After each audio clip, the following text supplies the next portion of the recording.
In the year 1000 AD, Viking explorers reached the shores of North America and walked away from what could have been the greatest colony in world history.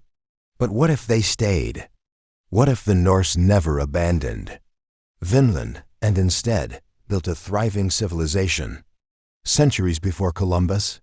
Today we explore the alternate timeline where the Vikings reshaped North America, rewrite European expansion, and change the entire trajectory of world history.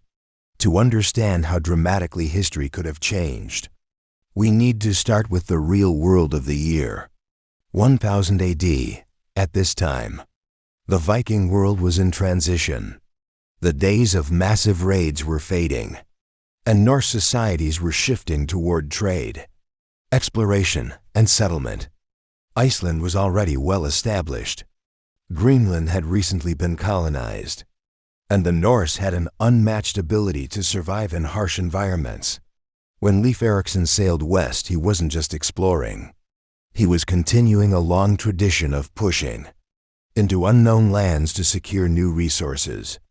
When the Norse reached North America, they found something extraordinary: forests, thicker and richer than anything in Greenland, wild game everywhere, mild climates compared to the Arctic winters they knew, and most importantly, resources their home settlements desperately needed: wood for shipbuilding, fertile soil, berries, and even grapes.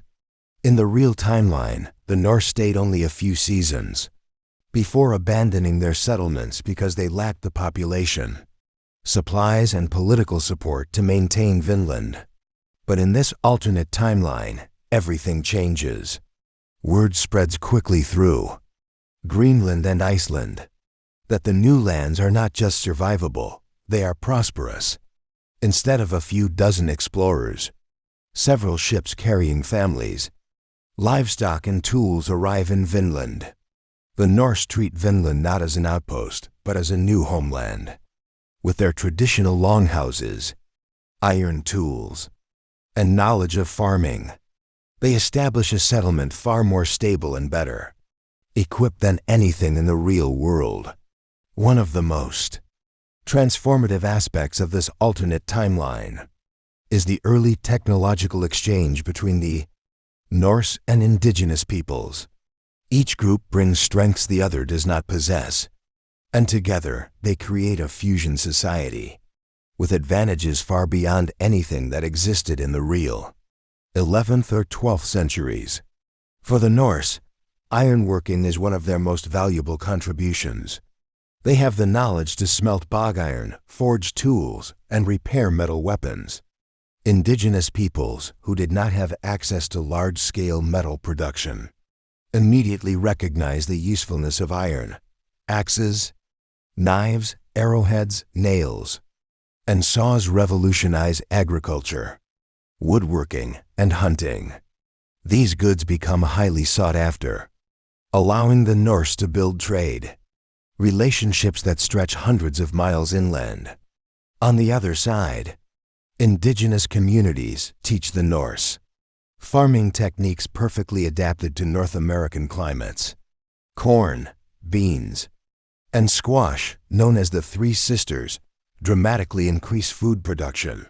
The Norse also adopt indigenous fishing methods: snowshoes, birch bark canoe technology, and winter survival tactics that far exceed anything they used in Europe. Over generations, clothing styles merge. Norse wool and leather blend with indigenous designs, creating garments suited for harsh winters and humid summers. Architecture evolves too. Longhouses incorporate indigenous building techniques to withstand weather variations. Even military strategies begin to mix as both sides learn from each other's strengths. This exchange accelerates technology on the continent centuries early. Farming becomes more efficient, metal tools become widespread, and trade networks become stronger. By 1200 AD, Vinland is not just a settlement, it is a multicultural, technologically advanced society that stands as one of the most influential power centers in the North American Northeast. With stable food sources, strong trade relationships, and growing support from the Norse world, Vinland rapidly expands. Greenland's harsh conditions and limited farmland motivate families to migrate, turning Vinland into a pressure valve for Norse overpopulation. By 1050 AD, the population has doubled, and by 1080 it has tripled. The Norse begin exploring the coastline southward, discovering rich fishing waters, dense forests, and fertile farmland. Settlements appear in what would today be Nova Scotia, New Brunswick, Maine, and even the Hudson River Valley. This expansion is driven by three factors: resource richness, geographic accessibility, and Norse cultural tradition. Vikings were expert navigators who hugged coastlines and preferred to settle near water. North America's east coast offers exactly that. Endless rivers and bays perfect for small Norse trading towns. Timber becomes a major export to Greenland and Iceland, and soon Vinland is supplying those settlements with the resources they once desperately lacked. As the Norse move south, they encounter new indigenous nations with their own political systems, trade networks, and rivalries. The Norse adapt by negotiating alliances, establishing river outposts, and forming mutually beneficial trade agreements. Some tribes view the Norse as valuable partners. Others see them as intruders. But the Norse arrive in numbers, large enough to protect themselves, while still relying on diplomacy whenever possible. By the mid-12th century, the Norse have built a chain of coastal settlements stretching hundreds of miles, connected by trade routes and defended by wooden fortifications. These expanding colonies introduce iron tools, shipbuilding techniques, and foreign goods into indigenous economies centuries earlier than in our timeline, shifting the balance of power throughout the region.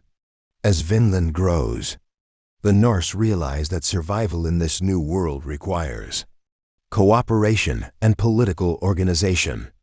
In the real Viking world, Iceland and Greenland used a system called the Thing, a parliament-like assembly where free men debated laws, settled disputes, and made decisions.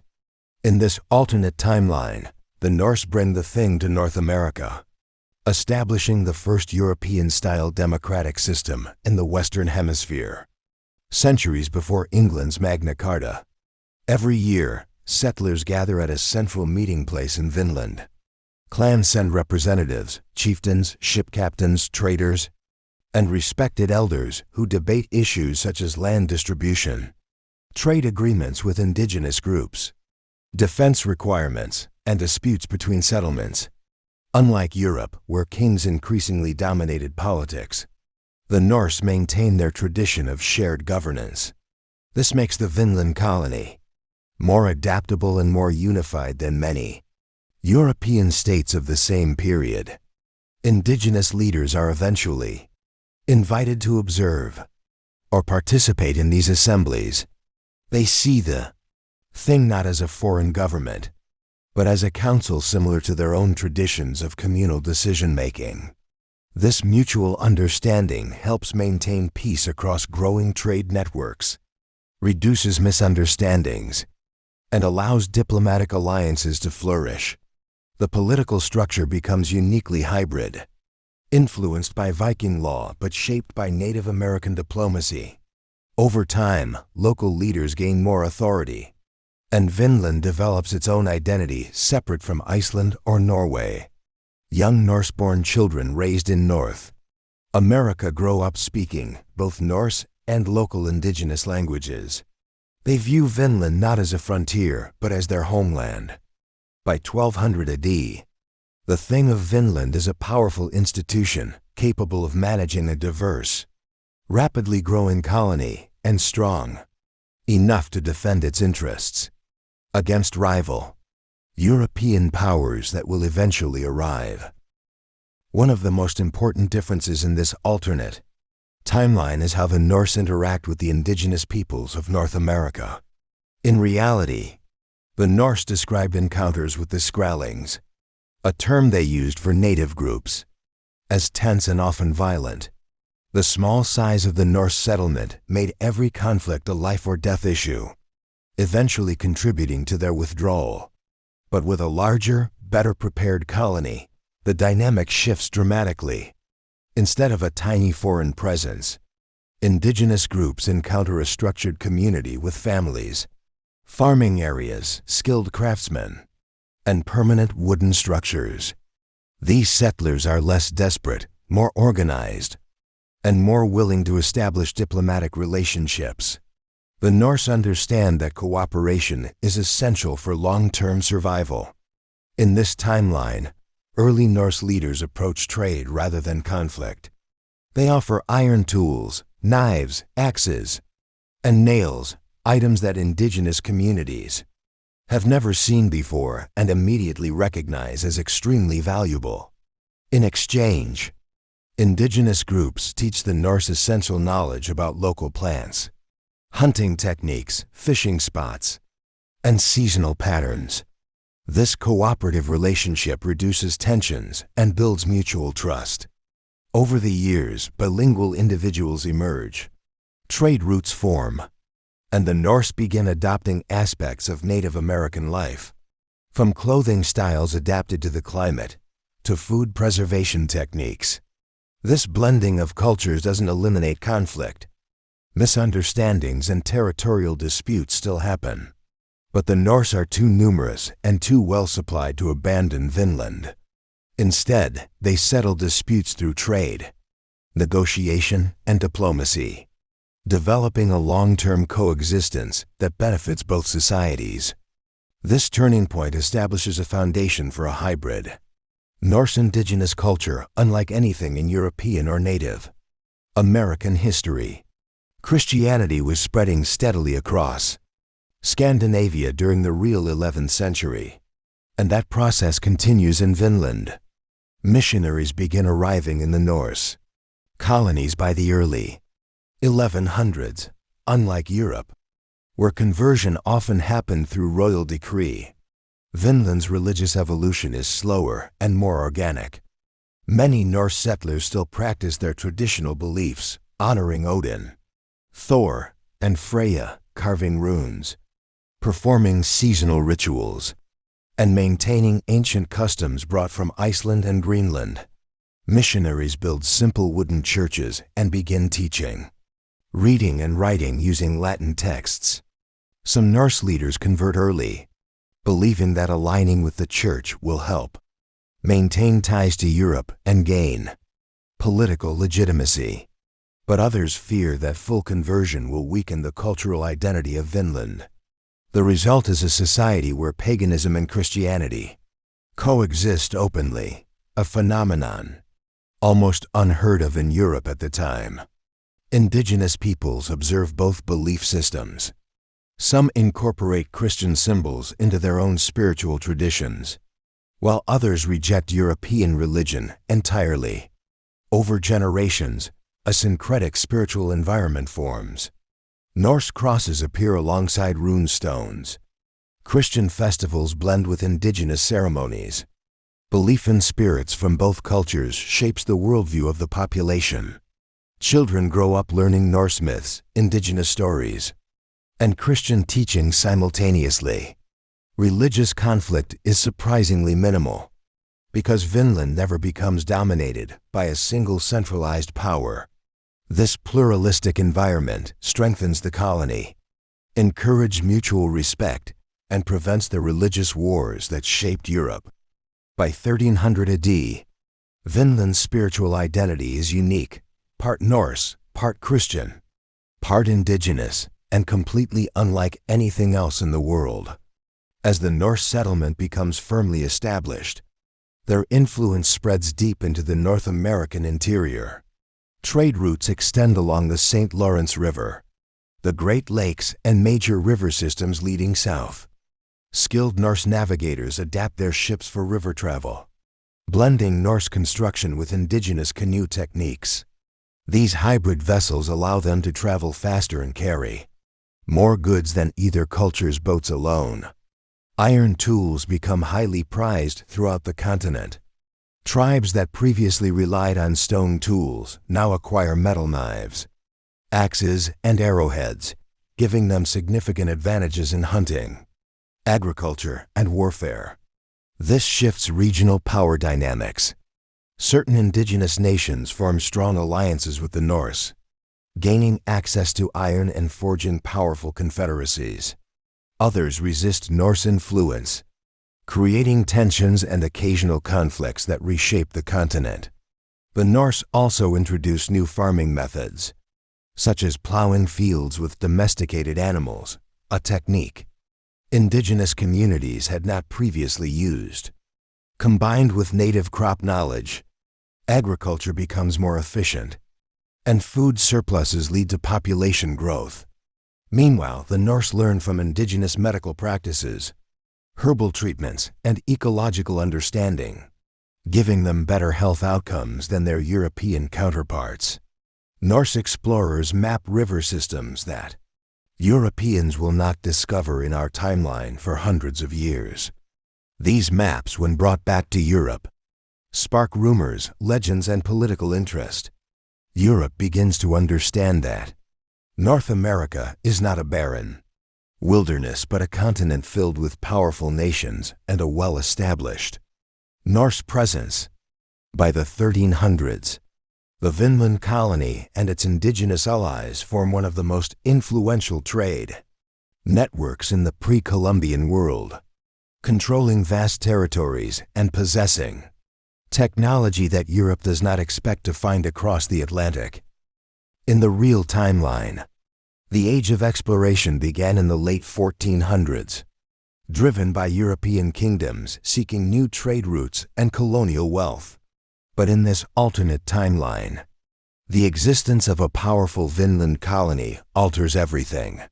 When European sailors reach North America, they do not find empty land, they find fortified Norse settlements and thriving indigenous nations armed with iron. Spain's ambitions are delayed. Portugal has far less interest in the New World. England and France realize they must negotiate with the Vinland colonists instead of simply planting flags.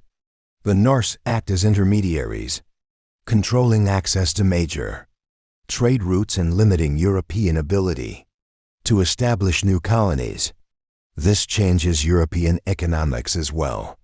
Without massive amounts of gold and silver from the Americas, Spain never becomes the most powerful empire of the 1500s without vast sugar plantations. Portugal expands more slowly. England and France still explore, but they must negotiate with Vinland or risk war with an established Atlantic power. Meanwhile, the indigenous nations of North America are far stronger, more organized, and more technologically advanced than in our timeline. They have centuries of experience trading with the Norse, access to iron tools, and knowledge of European political strategies obtained through Norse contact. When European ships finally arrive in large numbers, they discover that claiming land is no longer easy. Diseases still spread, but not as devastatingly as in the real timeline, because the Norse and indigenous populations have mixed for centuries, increasing immunity and reducing catastrophic outbreaks.